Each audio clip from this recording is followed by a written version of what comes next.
Selamat berjumpa kembali di Sosiologi kelas 12. Pada materi kali ini adalah tentang strategi pemberdayaan komunitas.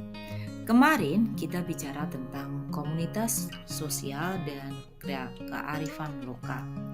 Nah, di sini kita akan bicara tentang strategi pemberdayaan komunitas. Di strategi pemberdayaan komunitas, kita akan bicara tentang yang namanya adalah inisiator pemberdayaan, prinsip pemberdayaan, strategi pelaksanaan, dan yang terakhir adalah tahap pemberdayaan. Nah, kita akan bicara satu persatu tentang 4 subbab tersebut. Yang pertama adalah tentang inisiator pemberdayaan. Kalau kita bicara tentang pemberdayaan, kita nggak lepas yang namanya globalisasi. Nah, globalisasi adalah suatu proses di mana dunia tanpa batas. Nah, oleh karena itu, strategi pemberdayaan komunitas di tengah pengaruh globalisasi itu meliputi yang satu adalah pemerintah inisiatornya. Kenapa pemerintah? Ya, karena pemerintah sebagai inisiator akan memberikan stimulus kepada masyarakat melalui program yang dilaksanakan. Seperti misalnya adalah PNPM. Apa itu PNPM? Ya, Program Nasional Pemberdayaan Masyarakat Mandiri. Nah, kemudian yang kedua adalah swasta. Kalau kita bicara swasta, kita nggak lepas dengan yang namanya perusahaan ataupun lembaga swadaya masyarakat. Nah, kalau di perusahaan kita tahu adanya CSR. Nah, CSR itu dipergunakan oleh perusahaan untuk mengerti pada masyarakat sekitarnya. Yang selanjutnya adalah masyarakat itu sendiri. Nah, bagaimana sih masyarakat bisa menjadi inisiator pemberdayaan komunitas? Misalkan ada satu ibu yang berusaha menggerakkan pemberdayaan suatu masyarakat. Jadi seorang ibu tersebut memberikan pengajaran kepada ibu-ibu PKK dengan pelatihan ekonomi kreatif.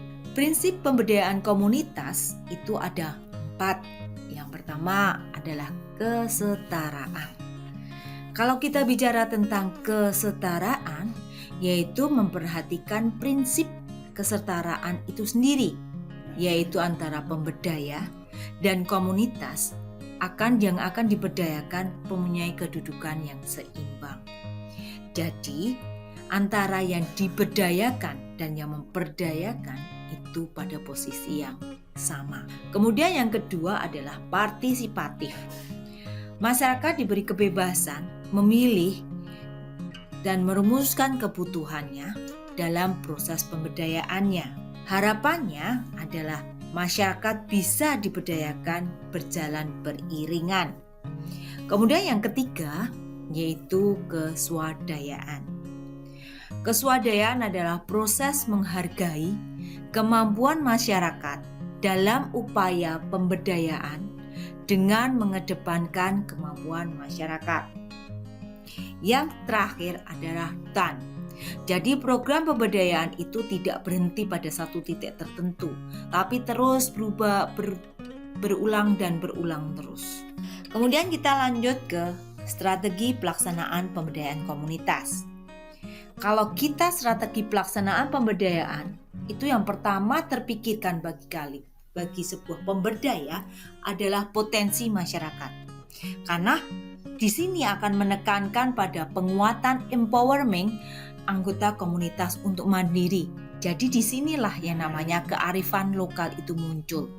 Nah, kearifan lokal di Kabupaten Klaten itu ada lurik, ada batik, kemudian ada gerabah, kemudian ada watergong. Nah, itu semua dijadikan sebuah kearifan lokal yang bisa digunakan untuk memberdayakan. Salah satunya adalah destinasi wisata. Kemudian yang kedua adalah memberikan pendampingan secara berkelompok. Pelaksanaan pemberdayaan akan lebih efektif jika dilakukan secara kelompok. Karena di samping karena efektif juga karena keterbatasan waktu serta biaya. Yang ketiga adalah memberikan pelatihan khusus. Kemudian yang keempat adalah mengangkat kearifan lokal.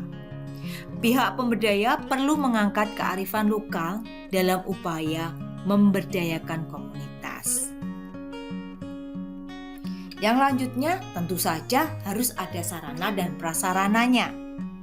Yang terakhir, pada subbab yang terakhir ada tahapan pemberdayaan. Tahapan pemberdayaan itu meliputi 3 hal, yaitu perencanaan, pelaksanaan, dan evaluasi. Oke, itu saja dari tentang strategi pemberdayaan komunitas.